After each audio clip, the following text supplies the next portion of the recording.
effet, les Togolaises et les Togolais se sont clairement prononcés en faveur de l'alternance et du changement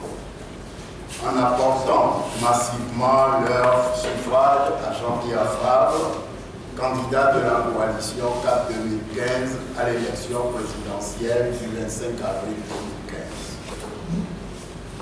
Mais 3 jours après le scrutin, le 28 avril 2015 au soir, ils assistent aussi révoltés qu'atterrés à l'usurpation de leur victoire par un coup de force perpétré par le régime RPT uni et retransmis en direct sur les antennes de la télévision publique du Togo et dans le monde entier. Le président de la Commission électorale nationale indépendante CENI proclame unilatéralement des résultats provisoires frauduleux qui donnent vainqueur le candidat du parti au pouvoir, des résultats transmis à la Cour constitutionnelle qui les entérine le 3 mai 2015 après les avoir manipulés. La coalition s'est donné le temps de recueillir et d'éplucher les rapports sur la préparation et le déroulement du scrutin élaborés par ses délégués sur le terrain et par toutes les fédérations des partis membres de CAP 2015. L'examen de ces rapports ainsi que l'analyse approfondie des procès-verbaux des bureaux de vote et des commissions électorales locales indépendantes CELIF confirment largement la réalité du coup de force électoral d'avril 2015. L'objet de la présente conférence de presse est précisément de rendre public le mémorandum de CAP 2015 sur le coup de force. Dans ce document, CAP 2015 expose le rôle joué dans l'organisation du scrutin par chacun des acteurs directement ou indirectement impliqués dans le processus électoral. Le mémorandum relève, preuve à l'appui, les irrégularités et fraudes commises au niveau des institutions telles que la CENI, la HAC, la Cour constitutionnelle, le gouvernement et le parti RPT uni au pouvoir. Il souligne en outre les manquements et dysfonctionnements apparus au niveau des acteurs de la communauté internationale et des organisations de la société civile avant de s'étendre sur les errements et les dérives de toutes sortes observées sur le terrain, principalement au niveau des CELI. De fait, l'élection présidentielle du 25 avril 2015 au Togo est sortie de son cadre légal dès lors que seuls les procès-verbaux de 14 CELI sur un total de 42 ont été examinés en assemblée plénière de la CENI sans être dûment validés avant la proclamation des résultats provisoires. L'organisation et le déroulement du scrutin du 25 avril 2015, ainsi que la proclamation des résultats, montrent une fois encore que les consultations électorales au Togo sont toujours marquées par de graves irrégularités, des fraudes massives, planifiées, méthodiquement exécutées à chaque élection par le parti au pouvoir, le RPT uni, soutenu de diverses manières, aussi bien par les institutions en charge du scrutin que par des acteurs de la communauté internationale et certaines organisations de la société civile. La Cour constitutionnelle, qui est la clé de voûte des activités des pouvoirs publics et qui, comme toujours, prend le parti du régime RPT-UNIR, a validé le coup de force en manipulant des résultats provisoires comportant des chiffres faux et incohérents, des résultats établis, antidatés, signés et transmis par 12 des 17 membres assermentés de la CENI. Le parti au pouvoir et le gouvernement sont la véritable cheville ouvrière des irrégularités et fraudes électorales, ainsi que du coup de force électoral. Il s'agit, pour les membres du gouvernement, les directeurs des sociétés publiques, des cadres de l'administration publique, les agents des forces de défense et de sécurité, les dignitaires et les points focaux du parti RPT-UNIR, les préfets, les chefs de délégation spéciale, les chefs traditionnels, des associations de la société civile et des adjudicateurs de marchés publics de mettre en œuvre impunément tous les moyens anticonstitutionnels et antidémocratiques pour assurer la conservation du pouvoir d'État. La communauté internationale, en se focalisant sur le caractère apaisé du processus électoral, en a occulté les autres aspects, notamment ceux relatifs à la transparence et à l'équité. En particulier, la communauté internationale ne s'est nullement souciée du fait que la CENI et le gouvernement ont délibérément mis à l'écart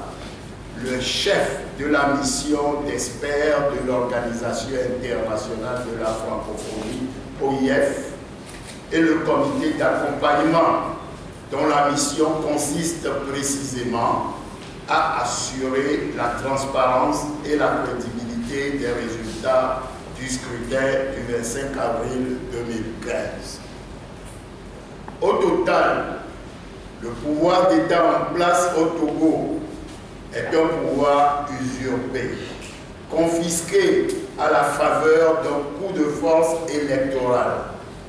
Aujourd'hui, comme par le passé, les tenants de ce pouvoir ne sont donc que des usurpateurs, des autorités illégales et illégitimes que les populations togolaises n'ont pas le sentiment d'avoir porté au pouvoir. Aucun citoyen digne de ce nom ne se reconnaît en ces usurpateurs. Dans un pays normal où la Constitution et les lois sont respectées, dans un pays normal où les institutions fonctionnent régulièrement, un scrutin tel que celui du 25 avril 2015 aurait été au moins validé et repris, à défaut de désigner clairement comme vainqueur le candidat de la coalition CAP 2015, M. Jean-Pierre Fabre. Le Togo se trouve être un pays atypique, pris en otage par le système RPT-UNIR, qui régente le pays de père en fils depuis plus de 50 ans. Face à cette situation,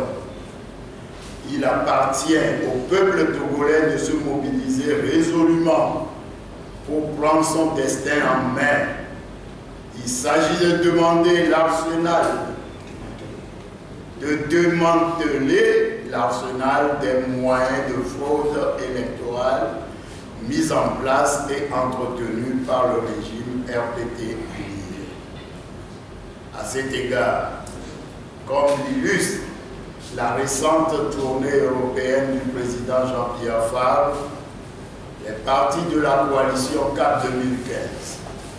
l'ANC, la CDPA, le PSR et l'UDS Togo réaffirment leur engagement solennel de poursuivre avec les populations togolaises la lutte âpre et déterminée contre la dictature, la lutte pour la libération du Togo. Dans le même sens, CAP 2015 entreprendra incessamment une tournée d'explication et de mobilisation sur toute l'étendue du territoire national. L'ANC,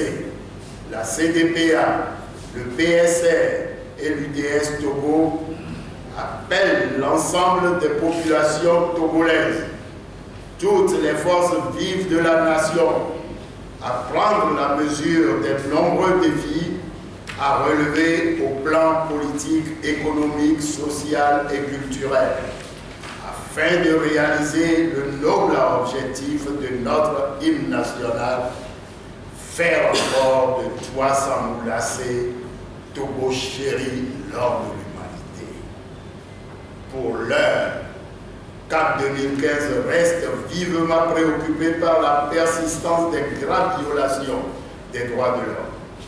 les conditions d'insécurité sur les lieux de travail, la précarité, la misère endémique des populations togolaises, le délabrement des secteurs de l'éducation et de la santé et le désarroi d'une jeunesse abandonnée. CAP 2015 dénonce les représailles à l'encontre du directeur du centre culturel Mitronouyan à Lomé, M. Sébastien Alzereka, alias Zoul, de nationalité française, expulsé du Togo pour avoir exprimé des opinions différentes de celles du parti au pouvoir et le limogeage arbitraire dont sa compagne Egnonam, de nationalité togolaise, a fait l'objet dans le même temps. CAP 2015 exige la libération immédiate et sans condition de tous les prisonniers politiques, notamment les personnes arbitrairement détenues dans l'affaire des incendies des marchés de Lomé et de Kara, et dont certains viennent encore de faire l'objet de tortures, de brutalité et de sévices corporels, ainsi que d'un transfèrement illégal en pleine nuit et à l'insu de leurs avocats dans d'autres centres de détention du territoire national. Il s'agit notamment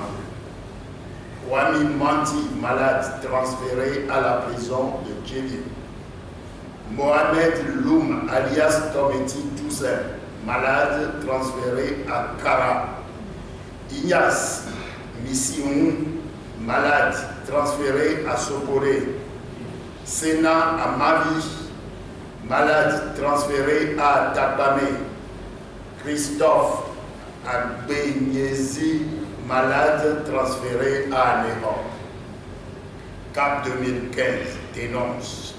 la gestion calamiteuse des ressources du pays et fustige la hausse illicite des prix des produits pétroliers. Il invite instamment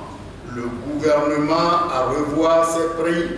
en tenant compte du niveau de vie des Togolais et de la baisse généralisée des cours mondiaux du pétrole. En renouvelant sa solidarité et sa compassion aux familles des victimes et aux blessés de l'accident survenu le 30 juin 2015 à l'usine de Wassem à Tabibo, CAP 2015 réitère la mise en place d'une commission parlementaire d'enquête